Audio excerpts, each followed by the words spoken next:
며칠 날씨가 조금 차가웠어요. 감기 조심하시고요. 저도 살짝 오다가 비켜간 것 같습니다. 다행히도 비켜간 것 같아요. 여러분, 이번 한 주간 하나님의 은혜가 여러분 가운데 계셨습니까? 하나님의 은혜가 여러분의 삶에 함께 동행해 주셨습니까? 하나님의 은혜를 매일마다 생각하고 사셨습니까? 복된 한 주간을 사신 것 같아요. 우리가 하나님의 은혜라는 말을 정말 많이 생각하고 또 말로도 표현하고 살지만은 바꿔 생각하면은요, 그 많은 그 구석구석에 빈틈없이 채워져 있는 하나님의 은혜를 우리가 잘 생각하지 않고 의례 살아가는 모양인가 보다, 그렇게 살아갈 때가 참 많습니다. 우리가 하나님의 은혜를 우리가 말하고 생각할 때 항상 기억해야 할 중요한 것 한 가지가 있습니다. 그것은 하나님은 우리에게 하나님의 은혜를 알만한 다양한 모습을 우리에게 충분히 보여주신다는 거예요. 하나님은 어떻게든 안 보여주시려고 우리랑 숨바꼭질 하시는 분이 아니라 어떻게든 우리가 볼 수 있도록, 어떻게든 우리가 들을 수 있도록, 느낄 수 있도록, 깨달을 수 있도록 그분의 모습을 우리에게 충분하게 보여주시는 분이라는 거예요. 그런데 우리가 그걸 잘 몰라요. 못 느끼고, 못 봤다 하고, 못 들었다 하고, 깨닫지 못했다 한다는 것이죠. 오늘 아침에 지금 떠 있는 저 태양이 창세기 1장에 넷째 날에 하나님께서 빛이 있으라 하신 그 태양이랑 같은 태양입니까? 다른 태양입니까? 같은 태양이죠. 그러니까 대답하신 분은 지난 금요일에 오신 분들이에요. 그죠? 오신 분들이 이렇게 자신 있게 대답을 하시고, 못 오신 분들은 야, 이거 같은 태양 같기는 한데 야, 이게 또 아니면 어떡하나, 세월이 너무 많이 지나가지고 그때랑 지금이랑 세월이 얼마야, 혹시 다른 것 아닌가 하면 또 불안하신 분은 대답을 못 하시는 거예요. 똑같은 태양입니다. 똑같은 태양. 노아 할배가 봤던 태양이나 우리가 봤던 지금 보는 태양이나 그 태양이 그 태양입니다. 무슨 소리냐? 창조 시에 하나님이 만드신 그 태양이 하나님의 하나님 되심을 드러내는 증거였던 것처럼, 오늘 우리를 비추는 그 태양이 오늘 우리에게 하나님이 여기 있다, 내가 너의 하나님이다 라고 자신을 보여주시는 하나님의 방법이라는 거예요. 이렇게 하나님은 우리에게 충분한 방법으로 하나님 자신을 보여주시는데, 우리는 하루 종일 저 태양을 보면서 살면서도 이것이 하나님의 은혜다라고 생각을 잘 하지 않죠. 오히려 아이고 뜨거워라, 이제 곧 있으면 데프리카 하지 않겠습니까? 어째선 좀 피하려고 하지 않겠습니까? 그렇게만 생각하기가 쉽다는 겁니다. 안타깝게도 우리가 그것을 잘 느끼지 못합니다. 죄 때문이죠. 죄 문제 때문이죠. 죄가 들어오면서 우리의 삶에 변화가 생겼습니다. 죄로 어두워진 눈이 하나님의 은혜를 보지 못하고 오히려 로마서 말씀처럼 불의로 진리를 가리게 되는 거예요. 우리에게 더 익숙한 불의함으로 하나님의 진리를 가려버리니까 우리가 하나님의 은혜를 볼 수 없고 그 음성을 들을 수가 없는 거예요. 인식하지도 못하고 이해하지도 못하게 되었습니다. 하나님은 여전히 신실하신데 우리는 여전히 신실하지 못하다는 거예요. 오늘 말씀 신명기, 우리가 리딩 지저스 성경 통독하고 있죠. 이번 주에 이제 또 신명기를 쭉 읽으시는데 그 순서에 맞춰서 이제는 모압 평지에서 이스라엘과 다시 언약을 맺으시는 이 하나님의 말씀을 따라가면서 내 삶에 지금도 자신을 이렇게 충분하게 보여주시는 그 하나님을 우리가 이 말씀을 속에서 한번 발견했으면 좋겠어요. 그 하나님을 발견하는 자는 이 땅을 살아가는 동안 요동함이 없겠죠. 요동함이 없겠죠. 자, 오늘 말씀의 제일 중요한 부분은 5절과 6절 말씀입니다. 한번 눈으로 한번 같이 한번 와 보실까요? 주께서 40년 동안 너희를 광야에서 인도하게 하셨거니와 너희 몸에 옷이 낡아지지 아니하였고 너희 발에 신이 헤어지지 아니하였으며 너희에게 떡도 먹지 못하며 포도주나 독주를 마시지 못하게 하셨음은, 이렇게 하신 이유가 뭐라고 합니까? 주는 너희 하나님 여호와이신 줄을 알게 하려 하심이라. 자, 이것입니다. 5절과 6절 말씀은 광야에서 하나님께서 이 백성을 어떻게 돌보셨는지 그 내용이 나오죠. 신도, 옷도, 그죠? 그리고 왜 이렇게 돌보셨는지 그 이유도 나옵니다. 그 이유가 무엇이었습니까? 6절 마지막에 이는 너 하나님께서 여호와이신 줄 너희가 알게 하기 위해서. 그 이유 때문에 광야에서 이렇게 돌보셨다는 거예요. 자, 5절과 6절에는요. 우리말 성경에서는 한눈에 딱 들어오지 않는 중요한 특징이 있는데 그것은 무엇이냐면은 5절과 6절 사이에 네 번의 아니다라는 말이 나옵니다. 아니다. 우리말로 읽어서는 이게 어렴풋해요. 잘 안 보여요. 그런데 히브리 말로 읽으면은 이 아니다라는 말이 정확하게 나옵니다. 자, 5절 첫 부분 인도하셨다 되어 있죠. 광야에 인도하셨다. 이 인도하셨다는 말이 실제로는 무슨 뜻이냐면 걷게 하셨다는 겁니다. 걷게 하셨다. 그러니까 어떻게 됩니까? 주께서 40년 동안 광야를 걷게 하셨다. 이렇게 하면은 이 5절 말씀은 가장 심플하게 그렇게 이해할 수가 있어요. 하나님께서 우리를 40년 동안 광야를 걷게 하셨다. 자, 이어서 6절 끝부분 이렇게 40년 동안 광야를 걷게 하신 이유가 뭐라고 했습니까? 오늘 이것 귀에 딱지가 않도록 들으시게 될 거예요. 뭐라고 그랬죠? 예, 하고 계시지만은 그 의미는 다 똑같죠. 의미는 무슨 뜻인지 제가 다 알아듣습니다. 하나님이 누군가를 알아야 된다 이 말이죠. 너희가 하나님이 어떤 분이신지를 알게 하려고, 여호와 하나님이신 줄 알게 하려고 내가 이렇게 했다, 그 이야기를 하시는 거예요. 5절 처음에는 40년 동안 걷게 했다. 마지막에는 왜? 내가 여호와 하나님인 줄 알게 하려고 내가 이렇게 했다. 그리고 그 사이에는 이제 신발 이야기도 나오고 옷 이야기도 나오고 포도주 이야기도 나오고 독주 이야기도 나옵니다. 그 이야기 안에 네 번의 아니요가 있습니다. 아니요. 제가 설명을 해드릴게요. 한글로 봐서는 몰라요. 자, 옷이 낡아지지 않았다. 이게 첫 번째 아니요입니다. 바루. 이게 히브리 말로 아니요, 아니라는 뜻이 로입니다. 로라는 단어인데 바루. 그 다음에 신발도 헤어지지 않았다. 옷이 낡아지는 거랑 신발이 헤어지는 거랑 결국 어떤 거예요? 똑같죠, 우리말로. 그래서 히브리 말로도 똑같습니다.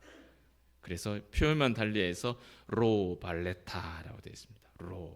두 번 아니다가 나왔죠, 5절에. 자, 6절에는 뭐가 나옵니까? 눈 씻고 찾아봐도 아니오는 없죠. 근데 비슷한 게 뭐가 있습니까? 못했다라는 말이 있습니다. 못했다. 떡을 먹지 못하게 했다. 나옵니다. 그 다음에 포도주나 독주도 마시지 못하게 하셨죠. 이게 로입니다. 마시지 않았다, 이런 뜻입니다. 네 번의 로가 나옵니다. 5절에 두 번, 6절에 두 번. 우리말의 성경에 아니다가 못했다, 못하다 이렇게 번역이 되다 보니까 이게 한눈에 안 들어오는데, 오늘 말씀은 이 네 번의 아니다를 통해서 우리에게 중요한 한 가지 메시지를 전달해 주십니다. 이 네 번의 아니다를 둘로 이렇게 나누어 볼게요. 이 짝꿍이에요. 5절에 두 번의 아니다와 6절에 두 번의 아니다는 사실 그 의미가 성격이 좀 반대입니다. 반대예요. 이제 조금 상상력을 좀 동원하셔야 되는데 5절부터 봅시다. 5절에 아니다. 옷이 낡아지지 않게 했다. 신발이 해지지 않게 했다.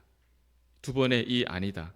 옷도 안 낡아지고 신발도 안 낡아지고, 이거 우리한테 좋은 겁니까, 나쁜 겁니까? 좋은 거죠. 40년 동안 걷게 하셨잖아요. 40년 동안 걸으려면 신발 몇 컬레 필요할까요? 수도 없이 필요하기 때문에 그게 집신이라 하면 이게 절단이죠, 그죠? 이게 신발과 옷은 40년 동안 걷고 살아가는데 필요한 겁니까? 필요 없는 겁니까? 필요한 거죠. 억수로 필요한 거죠. 그러니까 5절에 아니요 두 번은 어떤 거냐? 하나님께서 우리의 필요를 채우시는 거예요. 우리의 필요를 채우시는 이야기를 5절에서 두 번에 아니요, 옷도 괜찮아, 신발도 괜찮아, 이렇게 표현하신 거예요. 두 번의 채움. 6절에는 못 먹게 하고 못 마시게 하셨죠. 근데 평소에는 이걸 먹던 겁니까? 못 먹던 겁니까? 평소에 먹던 거예요. 평소에 먹었던 떡과 마셨던 포도주와 독주를 로 먹지도 말고 마시지도 말고, 그러니까 우리가 가지고 있던 걸 어떻게 하신 거예요? 쏙 빼신 거예요. 5절에는 우리한테 필요한 걸 쏙 채워주신 거고, 6절은 우리가 가지고 있던 걸 쏙 빼가신 거예요. 쏙은 똑같은데 내용이 다르죠. 그래서 반대예요. 5절과 6절은 반대의 내용입니다. 5절 말씀도 6절 말씀도 그 목적이 같잖아요. 왜 그렇게 하셨습니까? 6절 마지막에 여호와를 알게 하기 위해서 이렇게 하신 거예요. 여호와를 알게 하기 위해서 채우신 거예요. 여호와를 알게 하시려고 쏙 빼신 거예요. 이게 중요한 겁니다. 네 번의 아니다라는 말씀은 우리에게 이 한 가지 진리, 여호와가 어떤 분이시냐, 하나님이 어떤 분이시냐, 이 이야기를 우리에게 가르쳐 주시려고 채우시기도 하고 빼앗아 가시기도 하신다라는 그 이야기를 우리에게 보여주시는 거예요. 하나님은 그런 분이라는 거예요. 같은 주제 안에 서로 다른 두 가지가 기록이 되어 있죠. 하나님께서 필요를 채워주신 것, 하나님께서 필요를 빼앗아 가신 것, 채우시는 방법, 빼앗아 가시는 방법, 그 두 가지의 목적과 의도가 똑같다라는 걸 오늘 우리는 본문 가운데서 알게 됩니다. 이것이 우리 인생을 향한 하나님의 섭리예요. 이거 하나님의 섭리예요. 광야 같은 우리 인생길이라고 표현을 하지 않습니까? 그 광야를 걸어가는 동안에 때로는 나에게 채우시는 방법으로, 때로는 나를 비우게 하시는 방법으로 내가 너의 하나님이다, 이걸 우리에게 드러내시는 거예요. 하나님이 이렇게 우리에게 보여주시는 겁니다. 하나님이 채워주심이 그냥 채워주시는 게 아니라 하나님이 내가 누군지를 보여주시는 거예요. 때로는 채우심으로, 때로는 놔라, 쥐고 있는 것 놔라, 비우심으로. 이 두 가지를 우리는 다 취할 수 있어야 되는 겁니다. 지난주에 우리가 민수기 말씀을 읽었죠. 민수기라는 말이 이제 광야라는 뜻이잖아요. 광야. 그 광야에서 그 광야가 어떤 곳이라 그랬습니까? 결핍의 공간이었죠. 결핍. 아무것도 없는 곳. 결핍의 공간. 그런데 우리 믿음의 조상들은 놀랍게도 그 결핍의 공간이었던 광야에서 어느 때고 어느 장소에서도 누리지 못했던 풍성한 삶을 살았던 겁니다. 그 풍성한 삶의 내용이 오늘 우리가 읽은 5절과 6절 말씀이죠. 40년을 결핍의 공간을 걷고 있는데 옷이 낡지도 않고 신발이 해지지도 않는 이 풍성함을 맛본 거예요. 만나를 먹고 메추라기를 먹고 목마르면 반석에서 물을 먹고, 아무것도 없는 공간인 줄 알았는데 거기에서 가장 풍성한 인생을 누리며 살았던 겁니다. 이것이 채움의 섭리예요. 채움. 하나님이 필요를 채우는 섭리예요. 하나님께서는 이렇게 우리의 필요를 채워주심으로 내가 너의 하나님이다 라는 것을 우리에게 보여주시고 깨닫게 해주십니다. 여기까지는 좋죠. 늘 이랬으면 좋겠죠. 그런데 하나님이 쓰시는 방법은 한 가지가 더 있습니다. 그게 뭡니까? 채움이 있고 비움이 있다 했죠. 하나님은 비우시는 거예요. 내가 가지고 있는 걸 비우시는 거예요. 비움을 통해서도 하나님은 내가 너의 하나님이다라는 사실을 깨닫기를 원하시는 거예요. 그래서 오늘 말씀 6절에 그렇게 기록하시는 겁니다. 비움을 통해서도 원망과 불평이 아니라 아하, 이 비움을 통해서 하나님은 이런 분이시구나, 우리가 깨닫기를 바라신다는 겁니다. 그것이 6절 말씀이에요. 마시는 것을 가져가셨습니다. 그리고 먹고 마시는 일은 누구에게로부터 이루어진다고 직접 광야에서 보여주십니까? 하나님이죠. 그들이 애굽에서 먹던 모든 떡과 포도주와 독주를 하나님께서 다 가져가셨어요. 다 비우셨어요. 이제는 마실 게 없어요. 먹을 게 없어요. 그런데 하나님은 그 고단한 결핍의 공간을 어떻게 하십니까? 비워놓으시고 어떻게 하세요? 채우시는 거예요. 어떻게? 만나와 메추라기와 물로 채우시는 거예요. 비움으로 하나님은 내가 너의 하나님이다 보여주시는 겁니다. 그런데 우리는 비워버리면 와 하나님 살아계시면 이러시면 안 되죠. 저한테 이러시면 안 되죠. 뭐 이렇게 우리는 불평하고 원망하기가 더 빠르단 말이에요. 아니요. 하나님이 오늘 이 말씀을 통해서 우리에게 전하고자 하는 메시지는 채움을 통해서도 나를 만나야 되고 비움을 통해서도 나를 만날 수 있어야 된다. 그 이야기를 우리에게 들려주십니다. 텅텅 비어가는 것을 보면서 내가 가지고 싶은 것을 가질 수 없다는 것을 내가 알게 되면서 내가 먹고 싶은 것을 먹을 수 없다는 것을 내가 알게 되고 내가 원하는 것을 원하는 만큼 누릴 수 없다는 것을 알게 되고 내가 원하는 대로 그렇게 되지 않는다는 것을 내가 알면서 깨닫게 되면서 하나님을 발견하라는 거예요. 그것이 우리의 인생의 비움이라고 하는 하나님의 섭리예요. 오늘 말씀은 단 한 가지, 하나님이 우리를 다루시는 방법, 하나님이 우리의 인생을 운행하시는 방법, 우리는 그것을 섭리라고 부르는 그 방법이 무엇이냐를 보여주십니다. 여호와인 줄 알아야 된다. 내가 여호와인 줄 알아야 된다. 어떻게 알아야 된다고요? 어떻게 우리에게 보여주신다고요? 여러 가지 방법을 사용하시죠. 필요를 채움으로, 풍요죠, 풍요. 때로는 우리를 굶주림에 빠뜨리고 울게 하시고 고난과 아픔 가운데 계속해서 그 자리에 두시는 거예요. 건져내시지 않고 거기서 계속 울게 만드시는 거예요. 그래서 하나님을 발견하게 하시는 겁니다. 이것이 하나님의 방법이고 이것이 하나님께서 우리 인생을, 사람을 다루시는 방법이에요. 목적은 하나죠. 무엇입니까? 우리가 하나님을 아는 거예요. 우리가 하나님의 참 백성이 되는 거예요. 이 목적을 위해서 우리를 채우시기도 하고 우리를 비우시기도 하십니다. 사람은요, 이 마음속에 타고난 교만이 있습니다. 이 사람은 타고난 교만이 있어요. 교만이 없으면 사람이 아니에요. 사람엔 다 있어요. 그래서 풍요롭기만 할 때는 쉽게 하나님을 배신합니다. 왜? 기르는 것이 없으니까. 충분하니까요. 그때 하나님은 어떤 카드를 싹 꺼내시겠어요? 비움의 카드를 꺼내시죠. 비움의 카드. 그래서 인생의 참 복이, 우리 인생의 목표가 이 땅에 있지 않고 우리 인생이 스쳐가는 나그네 길이라는 사실을 깨닫게 해주시고, 그러므로 우리의 참된 보안은 예수 그리스도밖에 없다는 것을 깨닫게 해주시려고 비움이라고 하는 카드를 쓱 꺼내십니다. 그때 원망과 불평을 피해가는 자가 복이 있는 사람이에요. 그때 하나님을 바라보고 하나님을 느끼고 하나님을 듣는 자가 복이 있는 사람이에요. 그러나 동시에 하나님 사람은요, 교만만 가지고 있는 게 아니라 쉽게 절망하고 쉽게 낙심해요. 그리고 쉽게 삐집니다.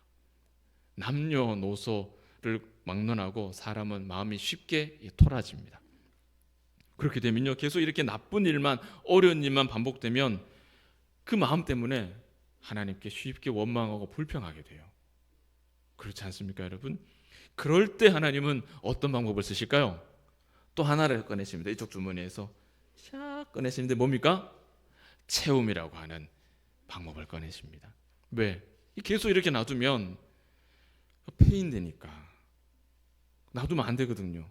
그래서 싹 채우십니다. 우리의 길을 열어주시고 하나님의 사랑을 확인하게 하시는 거예요. 그렇게 도와주시는 거예요. 그러다 우리는 또 입이 귀에 걸리죠. 이렇게 걸립니다. 그러다가 이게 또 교만이 돼서 하나님이 또 비움의 카드를 쓱 꺼내시면 걸렸던 귀가 또 쓱 나와서 어떻게 됩니까? 입이 이렇게 됩니다. 그럼 또 채움의 카드를 꺼내서 또 이렇게 쑥 들어가서 이렇게 또 귀에 걸리게 하시죠.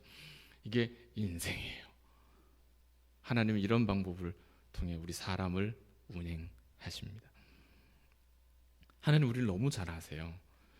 그래서 하나님은 오늘 말씀에 나타난 네 번의 아니요, 이 네 번의 아니요를 채우시기 위한 아니요와 비우기 위한 아니요를 우리에게 계속해서 사용하십니다. 냉탕에 넣었다가 온탕에 넣었다가 냉탕에 넣었다가 온탕에 넣었다가 이렇게 하신다는 거예요. 그리고 그 모든 순간에 목적이 뭐라고요? 너희가 이 일을 통해서 내가 누군지를 알아야 돼. 모든 순간에 하나님을 바라보게 하시는 거예요. 이게 목표예요. 근데 이 목적이 달성되지 않으면 참 신앙생활 정말 사정없이 지루하고요, 재미없습니다. 하나님께서 우리를 위해서 예비하시는 길은 우리가 생각하는, 우리가 할 수 있는 모든 것을 동원해서 만든 것보다 더 좋은 것들입니다. 맞습니까, 여러분? 이사야 55장에 하나님이 이렇게 말씀하시죠. 내 생각이 너희 생각과 다르다. 내 길은 너희 길과 다르다. 하늘이 땅보다 높음같이 내 길은 너희 길보다 높고 내 생각은 너희 생각보다 높다. 여러분, 이것이 우리와 하나님의 차이예요. 우리가 아무리 좋은 것을 준비해도 하나님께서 우리를 위해 예비하신 것에는 미치지 못합니다. 미칠 수가 없어요. 우리가 이 사실을 믿음으로 고백한다면 우리는 삶의 여러 가지 정황에 교만해지지도 않고요, 절망하지도 않을 수 있는 겁니다. 왜? 이 상황에서도 누굴 봐요? 하나님을 보고, 저 상황에서도 누굴 봅니까? 하나님을 보니 교만할 필요도 없고 절망할 필요도 없는 거예요. 이 믿음의 사람이 살아가는 방법이에요. 끊임없이 우리를 위협하는 이 위험들이 오히려 우리의 믿음을 어떻게 해요? 주저앉게 하는 것이 아니라 발전시키는 거예요. 성장시키는 거예요. 성숙하게 만들어가는 과정인 거예요. 그렇기 때문에 그런 자에게는 상황과 관계없이 감사가 있고 기쁨과 있고 충만한 은혜가 있는 거예요. 그래서 삶의 모든 순간에 하나님의 은혜라는 말을 머릿속에 넣고 입술에 고백하고 담고 살게 되는 거예요. 그렇지 못하면 우리는 신자이기 때문에 다 하나님의 은혜로 산다는 교리적인 고백은 가지고 있지만 24시간 속에 하나님의 은혜는 실제로 고백되는 일이 없는 일들이 다반사가 되는 겁니다. 그런 일이 다반사예요. 오늘 이 말씀, 하나님께서는 모든 인생을 풍요와 빈곤, 채움과 비움, 이렇게 우리를 밀고 당기면서 우리의 삶을 이끌어 가신다라는 말, 그러므로 그때 모든 순간에 우리는 하나님을 바라보는 것이 합당하다는 이 말, 귀로 듣는 것만큼 생각만큼 그렇게 수월케 그렇게 즉시로 되지는 않을 것 같습니다. 어려운 일이겠죠. 하나님께서 여러 방법으로 충분히 우리에게 자신을 보여주셨지만 오늘 믿음의 조상이었던 이스라엘은 어땠습니까? 4절 말씀을 보면 그들은 그대로 깨달아 행동하기에 부족했던 것을 보입니다. 하나님은 충분하신데 우리는 항상 부족해요. 깨닫는 마음과 보는 눈과 듣는 귀는 오늘 여호와께서 너희에게 주시지 아니하셨느니라. 여러분, 이 말씀만 딱 꺼내서 읽어내면은요, 우리가 하나님을 발견하지 못하고 듣지 못하고 은혜를 고백하지 못하는 이유가 어디에 있습니까? 이 말씀만 하나 딱 끊어서 읽어내면은요, 여호와께서 주시지 않았기 때문에 그런 거 아닙니까? 이렇게 반문이 나와요. 이렇게 깨닫는 마음, 보는 눈, 듣는 귀, 여호와께서 너에게 주지 아니하셨느니라. 하나님 안 주셨네. 그래서 내가 못 깨닫네. 그래서 내가 은혜를 고백 못하네. 그래서 내가 하나님을 듣지 못하네. 보지 못하네. 이렇게 되는데 그런 뜻이 아니라는 거예요. 절대 그런 뜻이 아닙니다. 오늘 이 4절 말씀은 로마서 11장 8절에 그대로 인용이 되어 있습니다. 그리고 로마서 11장 앞부분 9장부터 11장까지의 내용이 어떤 내용이냐면은 믿음의 조상 이스라엘이 왜 하나님으로부터 벌을 받게 됐느냐를 설명하는 내용이 9장부터 11장까지 나옵니다. 그 내용 중간에 이 본문이 인용이 되어 있고 이 본문에 대한 해석도 로마서에서 사도 바울이 자세하게 우리에게 쉽게 잘 설명해 줬어요. 그래서 우리는 이 말씀을 로마서를 통해서 다시 해석해 볼 수가 있는 것이죠. 그 문맥을 따라 이 말씀을 읽으면 하나님의 의도가 분명하게 보입니다. 4절 이 말씀이 뜻하는 바는 하나님께서 보여주셨으나, 하나님께서 들려주셨으나 그들이 깨닫지도 못하고 아무것도 얻지 못했다라는 그 말씀이에요. 하나님이 안 주셔서 그들이 모르는 게 아니라는 거예요. 주셨는데 그들이 얻지 못했다는 거예요. 그 이유가 뭐냐? 그 이유가 뭐냐? 로마서는 정확하게 우리에게 가르쳐 주기를 그들에게 하나님을 사랑하는 마음이 없었기 때문이다. 하나님을 사랑하는 마음이 없기 때문에 하나님이 보여주셔도 안 보입니다. 들려주셔도 그것이 하나님의 음성으로 들리지 않습니다.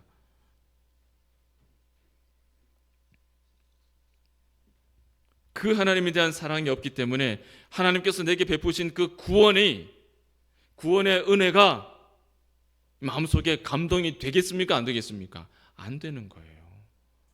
미지근한 거예요.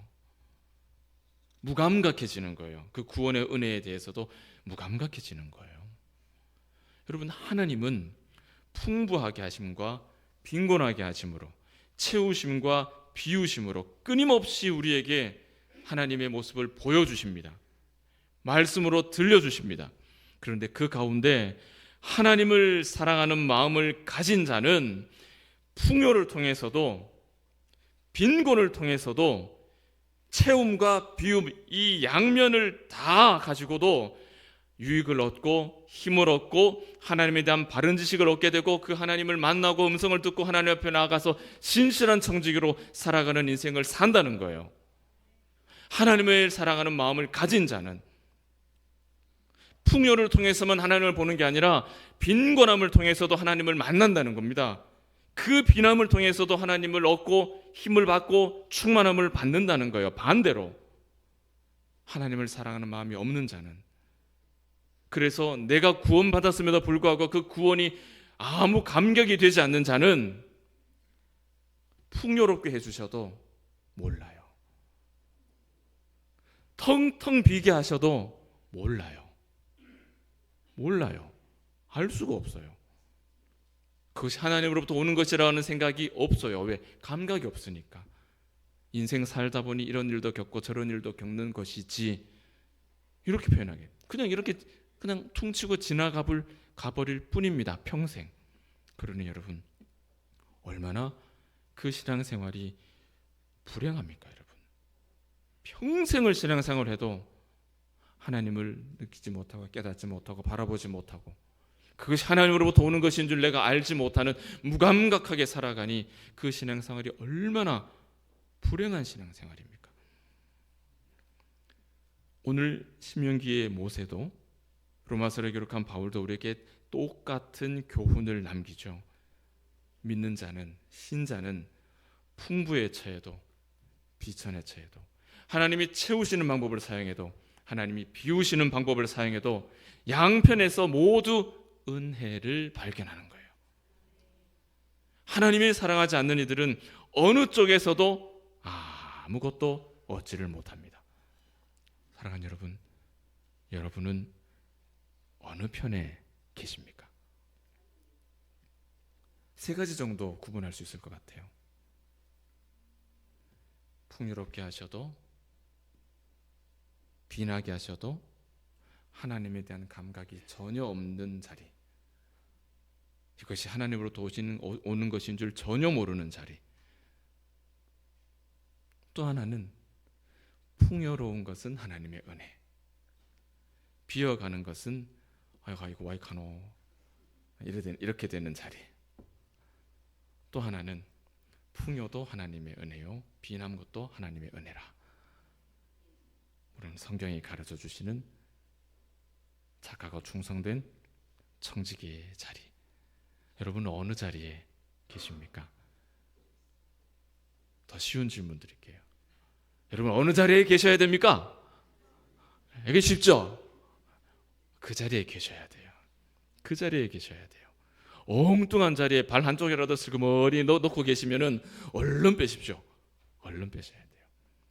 있어야 할 자리를 지키셔야 됩니다. 말씀을 맺습니다. 사랑하는 여러분, 하나님은 항상 충분해요. 우리에게 자신을 드러내시는 일에 하나님은 항상 충분하게 보여주십니다. 항상 충분하게 우리에게 말씀하십니다. 다만 우리가 항상 부족할 뿐이에요. 하나님을 보고 믿을 만한 재료가 부족한 게 아니에요. 하나님은 충분하게 우리에게 재료를 제공하세요. 그런데 우리가 그걸 못 느끼는 거예요. 못 깨닫는 거예요. 채움과 비움, 풍요와 빈곤. 하나님은 끊임없이 우리에게 내가 너의 하나님이야, 내가 너의 하나님이야, 나를 바라봐야 돼, 내가 너의 하나님이야 말씀하시는데 우리는 엉뚱한 자리에 서 있으면 그걸 몰라요. 느낄 수가 없어요. 그렇다면 왜 우리에게는 그게 보이지 않을까요? 왜 하나님은 충분히 우리에게 자신을 보여주시고 말씀을 들려주신다고 했는데 왜 우리 눈에는 보이지 않고 왜 우리 귀에는 들리지 않을까요? 오늘 말씀 가운데 우리에게는 타고난 뭐가 있다 그랬습니까? 교만이 있다 그랬죠? 교만의 문제입니다, 여러분. 교만의 문제. 교만이 신앙생활 가운데 가장 위험한 데는 이유가 있어요. 교만은 하나님을 주목하지 못하게 만듭니다. 교만은요, 우리가 하나님을 바라보지 못하게 만들고 하나님의 말씀에 귀를 기울이지 못하게 만들어요. 예나 지금이나 하나님의 음성은 여러분, 저 동쪽 하늘 구석 어딘가에서 아니면 저 서쪽 하늘 어딘가에서 천둥 뜨듯이 쩌렁쩌렁한 목소리로 아무개야 내 말을 들으라 이런 식으로 하나님의 음성이 들려지지 않습니다. 예나 지금이나 그렇게 듣는 게 아니에요. 그렇게 들리지 않아요. 우리를 둘러싸고 있는 우리의 모든 주변의 믿음의 사람들, 그리고 특히 이 강단을 통한 주일 강단을 통한 말씀, 그리고 깊은 기도의 시간 또는 성도의 순전한 말씀과 은혜의 교제, 그 순간 그 통로를 통해서 하나님은 우리에게 하나님의 말씀을 전달하십니다. 하나님의 모습을 우리에게 보이십니다. 하나님은 그렇게 우리에게 말씀하세요. 그런데 교만한 사람은요, 이 모든 통로가 다 막혀 있어요. 교제가, 순전한 말씀 교제가 되겠습니까? 안 됩니다. 깊은 기도, 순전한 하나님의 말씀, 은혜를 사모하는 기도, 교만한 자가 되겠습니까? 안 됩니다. 안 됩니다. 교만은 모든 하나님의 말씀이, 하나님의 나타내심이 우리에게 전달되는 통로들을 다 막아버려요. 다 막아버려요. 그래서 교만이 가장 무서운 거예요. 평생 하나님 없이 하나님을 모르고 교회에 왔다 갔다 하면서 그렇게 사는 거이기 때문에 제일 무서운 거예요. 반대로 성도에게 가장 아름다운 덕목은 뭐겠습니까? 겸손이죠.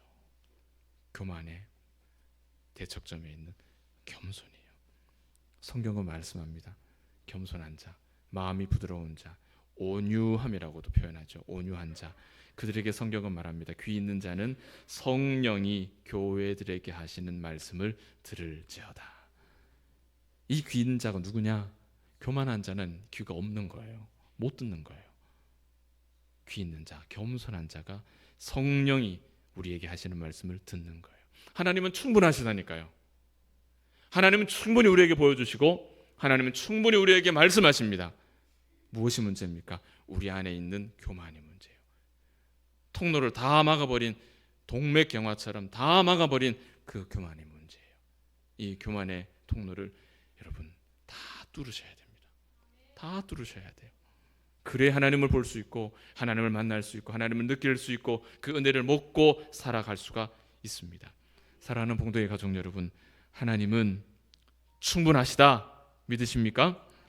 모든 상황을 통해서 우리가 지금 무엇을 해야 하는지 하나님은 충분하게 우리에게 말씀으로 가르쳐 주십니다. 지금 내가 어떤 믿음의 생활을 해야 되는지, 무엇에 집중해야 되는지, 무엇을 함께 해야 하는지, 무엇에 에너지를 쏟아야 하는지 하나님은 충분히 이 강단을 통해서 여러분에게 말씀하고 계세요. 하나님은 충분하세요. 그 충분하신 하나님 앞에 다시 믿음으로 다시 서고자 오늘 결단하는 여러분에게 주께서 그분의 모습을, 그분의 선명한 음성을 들려주시리라 믿습니다. 기도하겠습니다.